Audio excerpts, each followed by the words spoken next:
சிதம்பரத்துல இருக்கிற தில்லை நடராஜர் ஆலயம் பஞ்சபூத ஸ்தலத்துல ஒண்ணு.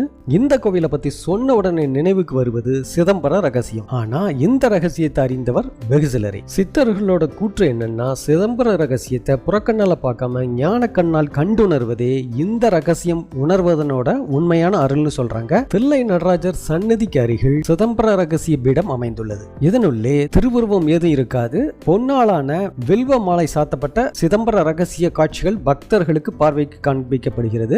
இந்த ரகசிய பீடம் நீலத்திரையால மூடப்பட்டு இருக்கும். எந்த வாயிலில் உள்ள திரை அகற்றப்பட்டு ஆரத்தி காட்டும் போது அங்கு சிலையோ வேற காட்சிகளோ தென்படாது. தங்கத்தால் செய்யப்பட்ட வில்வ தளமாலை மட்டுமே காட்சிக்கு தெரியும். இறைவன் இங்கு ஆகாய உருவில் முடிவும் முதலும் இல்லாது இருக்கின்றார். ஆகாயத்துக்கு ஆரம்பமும் கிடையாது, முடிவும் கிடையாது. வெட்ட வெளியில் இறைவனை உணரத்தான் முடியும் என்பதே இதனோட அர்த்தம். அதனால்தான் சிதம்பரம் கோவில் ஆகாய தலம் என்றும் அழைக்கப்படுகிறது.